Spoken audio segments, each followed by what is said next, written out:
Welcome to the Maxwell Leadership Executive Podcast, where our goal is to help you increase your reputation as a leader, increase your ability to influence others, and increase your ability to fully engage your team to deliver remarkable results.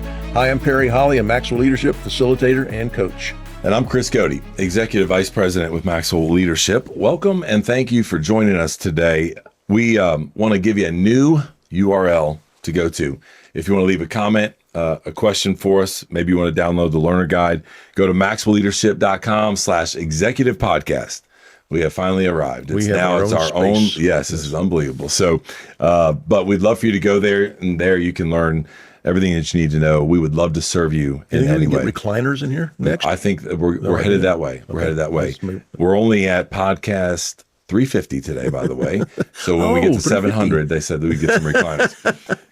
You guys might not be still listening, but Perry and I will be snoring in a recliner by then. But I want to encourage you to go there. Thank you again for listening and reviewing. We so love doing this for you guys. Today's topic is strategies for leading a remote workforce. This is no doubt about it, a challenge. It's a conversation that happens often. Leaders are talking about this, and they're trying to get their head around how do we drive an engaged community and a healthy community when we have the dynamics of working from home. Some companies have hybrid, some aren't allowing it whatsoever. And so the dynamics of that are just fascinating. It's interesting because Perry and I both saw a Gallup report that we want to share some data with you. And if you haven't seen this, we encourage you to kind of look it up because it was really eye-opening for us. Now, this is a global study. So hear me say that it's a global study. And we're going to include some of this in the show notes, learner guide, so you can get that at that website. So from this report, let me read you some data here really quick. This is globally. Fully remote workers are the most likely to be engaged at work, 31%. Compared with a hybrid, back and forth, 23% engaged. On-site, non-remote, we came back to the office, you don't have an option. They're also only 23% engaged. And then finally, if they're on-site, but they have the remote capability, it was 19%. So this is a worldwide look at how we're doing work and how we're engaging inside our work, but also the impact, which we're going to talk in just a minute, that it's had on our personal lives. Well, they say in the part of the report was so interesting about how it affects their wellness or how it affects their well-being and their engagement factor. But that although they said that the remote workers report higher engagement, they're less likely to be thriving in their lives overall. And so it said the fully remote person was showed 36% of the thriving scale, and that was only one lower than them on that was the fully on-site but non-remote, 30%. The hybrid and the on-site with remote capable were at 42%. So all of it's really low anyway. I was going to say, all of it's like you talked about is way too low. But they also stated in the report that fully remote employees are also more likely to experience things like emotions like anger, sadness, loneliness, and than any of the other workers there. So it's just very interesting if you think, and like you said, it's a conversation that's going on in most companies that we work with, and most of the executives we partner with are having some debate or discussion around what 2020 and COVID taught us was that we were forced to work at home, and then coming back. One of our culture pieces here is that we thrive on our culture on being together, collaboration. And so it's really an interesting conversation. It's really interesting to look at that and to understand the tie between the engagement level and these options, and then they're thriving kind of in their personal life. And you look at that, and again, to Perry's point, it's all way too low,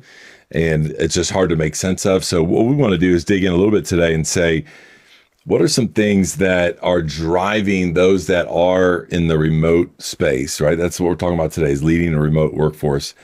The emotional, the mental side of it, the taxing, the draining, it's like work's always on versus where, you go into an office and you check in and check out. Right.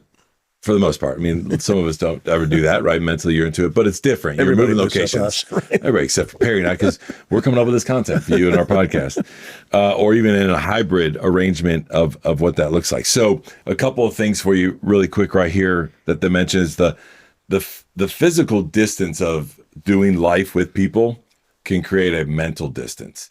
And so if we're not in the office, if there's not camaraderie, we're meant to do life with people, the friendships, the team lunches, all of that. Like if you're not a part of that, you almost become even further from that. Like you feel like you're missing out or not a part of that culture and of that tribe, no matter how hard you try to do it virtually. Autonomy can be stressful, right? I love this where we all want more autonomy. Yeah, leave me alone. Leave me alone. Let me go. I want to be able to go and get my dry cleaning, while I'm on a Zoom call in my, we want all of that.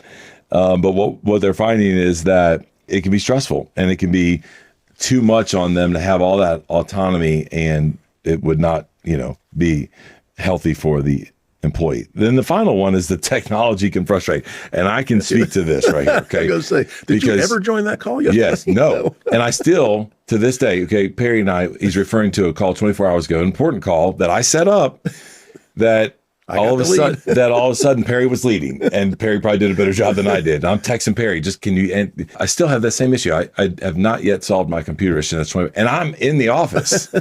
And so this is so funny because when you are at home and technology is an issue, man, it can be so frustrating, and you don't feel like the IT people see you. And as Perry and I talk about, we want to feel seen, valued, and heard. So I'm sensing some anger, some and sadness. Right now I am in the office and I am still not thriving personally and I'm not very engaged because of my laptop issue. But we've all been there where you're at home and you get no answers technology-wise. Right. And so at least when you're in the office, there may be some teams there to help support you.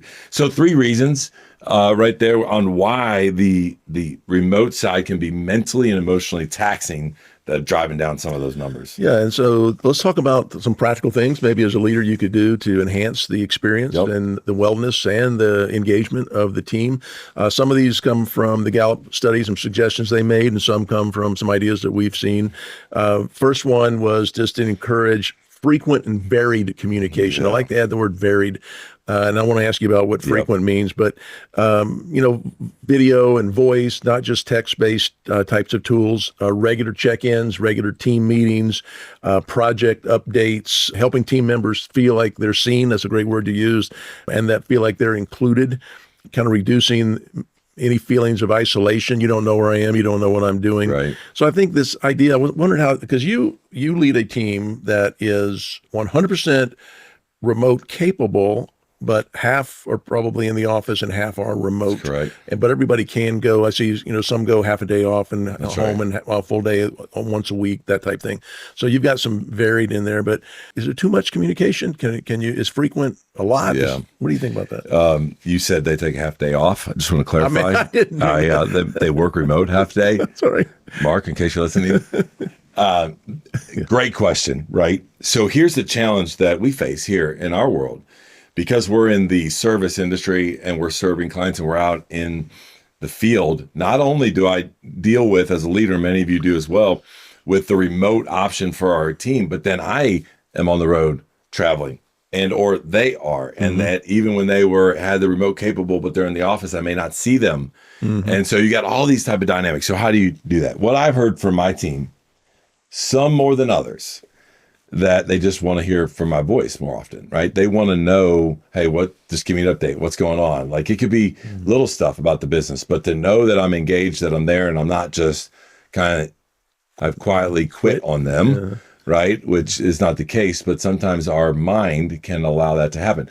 Another thing I've learned too, and this is from my wife, Sarah, which she has beat this in my head probably because I'm bad at it, which is, when there is a lot of silence, when there's not frequent conversation, no matter what's going on, we fill in the story in our head with the most negative version of that story, whatever it is. What Chris doesn't think I'm producing enough, or I missed this deadline. Oh my gosh, and that's not what I'm thinking. But it must be mad. I haven't heard from him, and that's been really something that I've had to learn and to get better at.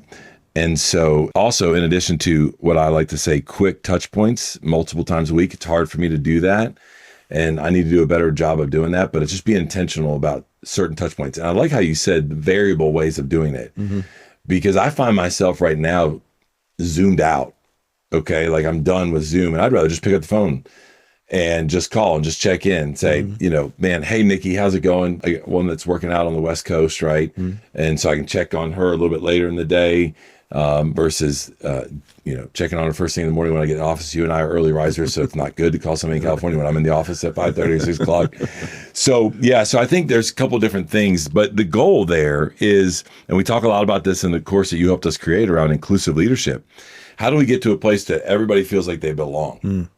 We struggle with this on some of our coaches and our facilitators, and I know we do. They're out getting after it every day, and they're with our clients coaching and facilitating. There's just not a lot of touch points coming from Maxwell Leadership's corporate office, and they feel like they're not seen. They feel like and so how do we do a better job of that? I think we can always make sure that they feel like they belong in that and they're connected to our team. Hey, podcast listeners. Many of you listening right now would probably love the autonomy that comes with owning your own business or becoming a coach that helps other businesses succeed. Well, we have a phenomenal strategy where you are 100% in control of your own business, earning income on your own terms, and have access to the people, tools, and resources you need to build a thriving leadership development business. When you become a Maxwell Leadership certified team member, you join a global community of entrepreneurs led by our expert team of mentors and faculty, including John C. Maxwell. You'll also get one of the top leadership certifications in the world next to your name, giving you the boost you need to get started. Visit us online at maxwellleadership.com/join the team to find out more. So the second one here, talking about inclusive leaders, how do we become and act like an inclusive leader when it comes to this? And so how can we exhibit those things and those cues to our remote workforce that everyone is involved in what's going on inside our team? Yeah, this is used. And no leader ever that I know of came to work and said, how can I exclude my team and make them feel isolated today? We don't. We're just, like you said, you're busy, you're going 100 miles an hour, they're going 100 miles an hour. What do I do? So, and that belonging piece of inclusive is so huge. It's a natural human, everybody has it. It's part of your natural makeup. We want to belong. And belonging means I can be me. Fitting in, I need to be like you want me to be. But belonging is I can be myself. And so, a couple of strategies we teach in the course around giving power away, empowering people to do their work, letting them take ownership of the work, checking in with them, letting them know that you believe in them and that they own this for you. And it really gives me that sense of I belong here. Love that. Listening and responding to feedback from them to create this environment where it's psychologically safe to talk with you, to share things with you, to share my frustrations. Does somebody who's feeling anger or bad emotions, isolation, being at home, is it okay to tell you that, boss? Can you get on the phone and say, man, I'm really feeling left out. I'm really feeling that you don't know I'm here. The facilitators and coaches are they're schlepping a suitcase, they're catching a plane. You know this routine. We all do it, but you feel alone out there to do that. And then I think helping everyone know how their work connects to what we do. You do a really nice job of this about telling from the facilitator to the administrative team, to the marketing team, to the sales team, letting them know how what they do contributes and connects, why we need you doing, how important what you do is. And so that sense of ownership and the ability to do my work and I knowing that it's important, all of a sudden I start to feel like I belong here. Even though I may not see you every day, I know I'm here. Yeah. And this is hard to do. I want to comment off of one of the things you said about even just making sure everybody feels like they belong. Sometimes you got to move meetings around when you have people in different time zones. We have one of our incredible facilitators and coaches who is an avid listener and gives us ideas all the time and feedback, which we love. He's over in London. And so it's thinking about when do I set up my calls, with him and his time zone. He's always more than willing to be on a call at 8, 9, 10 p.m. at night. That's not what we want. That's not thriving personally. And so how do we try to adjust that? Or even the example, Nikki on our team lives in California. And so we changed our team meetings from a 10 a.m. Eastern to now it's 1 p.m. Eastern. The reason, so that she doesn't have to be up and ready to go. Now, most of the people on the West Coast are by 7 a.m. It's just how they've done life, but we moved it later in the day. Are there things like that you can do that makes them feel inclusive, part of the team? Yeah, you're not making me always bend to your correct. You guys in the east and you guys in the office. Yes. That's right. Number 3, encourage cross-team collaboration. And so I love this idea, which is how do we, again, rotate team meetings to accommodate different time zones like we talked about. That's great. But also, how do we then get our team to be in other teams' meetings and to cross-functionally understand what's going on in the business to be able to do that? Not only are they going to learn something about the business, but they're actually going to kind of feel aligned to the broader part of what the company's doing. I'll give you an example of this. We have on our nonprofit side, we do a lot of work with school districts and superintendents, and we're with Tim Elmore's content, and we're taking stuff in and we're helping really develop some character content in schools. And they have a sales team over there. And so periodically now they're all remote. One's down in South Florida, one's out in the Midwest, and so we are actually now saying, hey, come join into our meeting. Like, watch how we're talking about our numbers and sales and what are we doing? And so I think just thinking about that and the cross-team collaboration as a very small example of what you could do, because when they are remote, there's no commute, right? And there's the opportunity for them to be a part of meetings more than they would be if they were in person.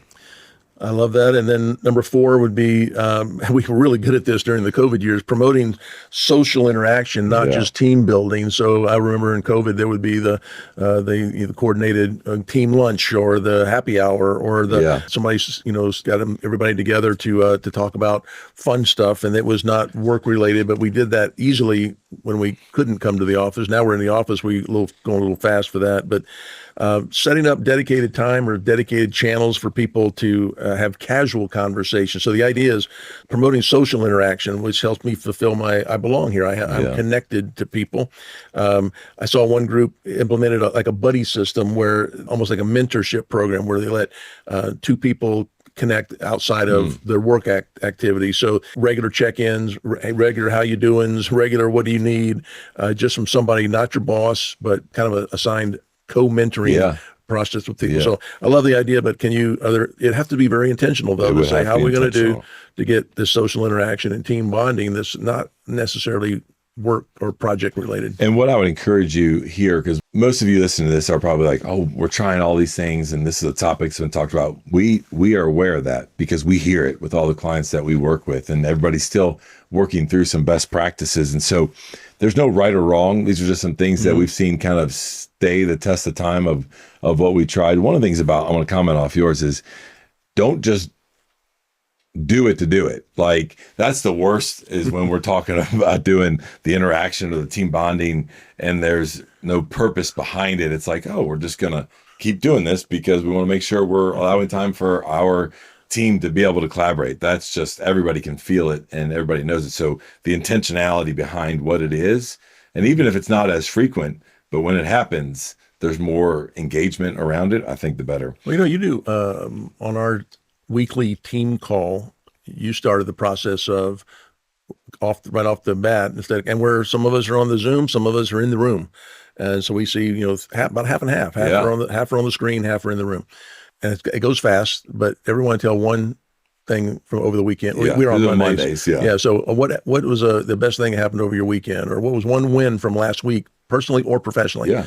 And we used to do both, but then it got to be a 40-minute. And the team's grown. So yeah. Then it's like the meeting's over. Wait a minute, we haven't even talked about anything. Yeah. So now it's gotten pretty quick. Just one thing, and let us know what's going on in your life. What did you do? And then we hear all kinds of things with children and with grandchildren and relatives and projects and it makes you just know hey, I didn't know you did that. Okay. Yeah. Love it. Do all kinds of things.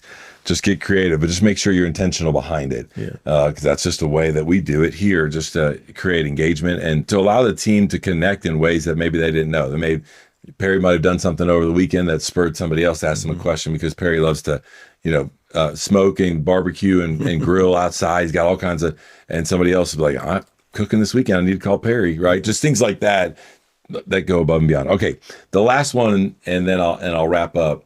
This is something that it's number 5. Perry, I don't even know if you can comment to this because of your work day and how old school. There was no work-life balance back in your day, right? And so we're like, what is this work-life balance comment? And so the number 5 is, how do we support that, a work-life balance and well-being of our team? The reason we're talking about this is because of the statistics that we're seeing from Gallup and Thriving, but also the remote workforce. Often they're rolling right out of bed, they're sitting right in front of the computer, and then their family's like, hey, you're going to come have dinner with us? And it's 7:00 and they're rolling right back out. There's no in the field where we were going, different clients, having lunch with people, taking breaks, doing these different things. Now, that may not be the case for all of us that are working remote. Matter of fact, some of you may be doing a little bit too much of breaking and laundromat and lunch and meetings and all of those things. But here's what I would say is that we've got to make sure we are doing our best to be aware of our team burning out from those that are sitting in the remote world. I know you're working really closely with Valerie Burton, and we're going to be rolling out a content piece here soon on resilience. And part of that, we're coming to the table saying, here's how you need to be looking at and aware of your team, and where are they at in that kind of resilience part of it. I also want to mention this, our nonprofit that I talked about just a few minutes ago, they had an interesting thing where one day during the week, they had no meetings. And if you wanted to schedule meetings inside the office, outside the office, whatever, let's just say you did it on Monday, Tuesday, Thursday, Friday. Wednesday's a no meeting zone. And it was so that people can really get to work and do their focused work. And so I saw that work, and that was interesting in order to make sure people felt like coming out of that no meeting, because I don't know about you, I'm in way too many meetings. And then when I'm at the end of the day and I was in meetings, I get anything done. And then I still got a list of stuff that we want to do. And so this gave them that out, right? The wellness of people feeling like they'd knocked some things out during that week, just as an idea. And then my last comment, and I think you put this in here for me, and I don't like to talk about it, is that leaders, you need to model the fact that you don't need to always be on. Yeah. So whether you use tools in your Outlook to have emails being held until Monday morning, or you're doing something, or at least if you have to be seen getting after it where no work-life balance, make sure that the team, you verbally say this is not expected of you. Even when you say that, though, they're still going to expect a response from you. So, man, really work hard to model the behavior of what we're expecting in this support, the work-life balance area that we're talking about. And it will create a better environment. You do a good job of that. You do a good job of that. Yeah. Yes. To some extent. Yeah. Well, let me wrap this up. I think this is an issue, and I want to go back. Here's what I want to do. I want to go back to these statistics, because this is what keeps Perry and I up at night, both personally and professionally. I mean, the thriving part, the numbers are well below 50%, and the engagement part of all situations that people work in is even less than that. Now, we care about people more than we do the engagement, but we care about both. And so in this situation, I'm just saying, hey, you got to be aware of this data and look what's going on look what's going on with your team. And this is, again, what keeps us up at night. This is what keeps us going every day. We want to see these engagement levels start to increase by helping leaders understand that.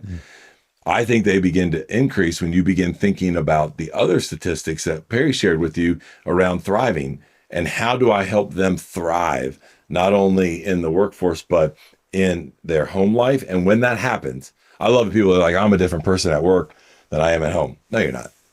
No, you're not. So what are we doing as leaders to help them thrive, even if they're working at home and they're fully remote? And when we do that with the right motive, it's not the reason, but the motive's pure, then your engagement scores are going to increase. So be aware of this data, because it's real. It is. And it's really a leader situation. Yes, leaders make everything rises and falls. That's right. On leadership. Well, just as a reminder, if you'd like to get the learner guide for this episode, or learn about our 5 levels of leadership or other offerings, you may do that at maxwellleadership.com/executive podcast. You may also leave us a question or a comment. We love hearing from you. Very grateful you'd spend this time with us today. That's all from the Maxwell Leadership Executive Podcast.